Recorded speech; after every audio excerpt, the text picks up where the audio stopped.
L'idée du spectacle est venue tout simplement de Véronique Bessard, qui est en fait la présidente de Reflets de la Dombe et qui a eu envie de proposer cette énergie pour ces 150 ans de l'abbaye, parce qu'effectivement l'année prochaine ce sera donc les 150 ans de l'abbaye.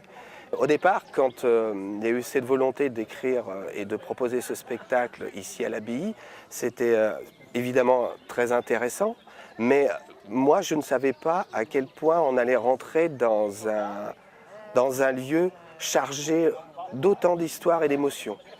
Et c'est vrai qu'au départ, je m'étais dit, ouais, super, on va faire un spectacle là-bas, j'avais imaginé des choses. Et puis très rapidement, me plongeant dans les récits, en rencontrant bien évidemment René de Ladonchamp, qui a été en fait un personnage qui nous a conduit aussi, qui m'a conduit à pouvoir écrire ça, et qui m'a donné beaucoup de précisions, continuellement, tout le long. Je me suis rendu compte que c'était très vaste et bien évidemment très enrichissant, très intéressant. Oui, alors c'est un spectacle bien sûr qui en fait s'adresse à tout public, hein, vraiment du tout petit au plus grand. Tout le monde peut venir parce que tout a été écrit de manière à ce que ça ne soit pas lent, pas fatigant. 150 ans d'histoire aussi prenante en 1h15, on ne va pas s'ennuyer, c'est impossible. Et les scènes sont très rapides. Il y a la musique de Serge Folly qui compose très très bien et qui est un vrai partenaire artistique parce qu'il comprend très bien ce que je fais et je comprends très bien comment il fait les choses. Et donc ça marche et ça va être super. Donc les gens ils vont pouvoir se faire plaisir, de la musique, beaucoup de choses.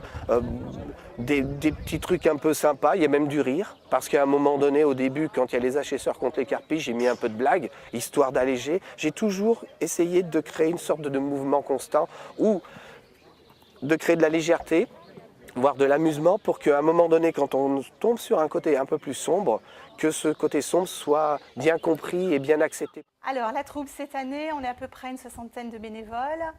Je dirais il y a à peu près une vingtaine de bons acteurs assez confirmés, donc qui ont pris un rôle.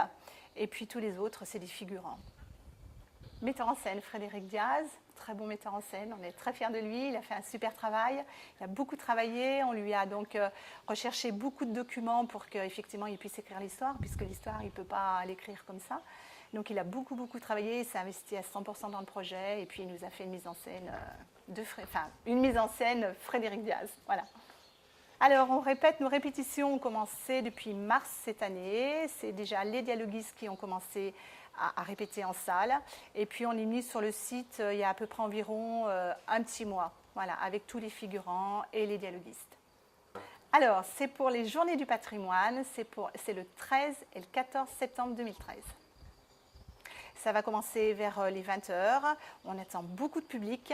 C'est toute une. Alors, il va y avoir. En fait, c'est un spectacle qui est en deux parties. Il y a une partie qui est jouée par les acteurs de Reflets de la Dombe, qui est en extérieur, et une partie où il y a un concert dans l'église après ou en même temps. C'est-à-dire que s'il y a vraiment beaucoup de monde, on sera obligé de diviser donc le groupe en deux parties.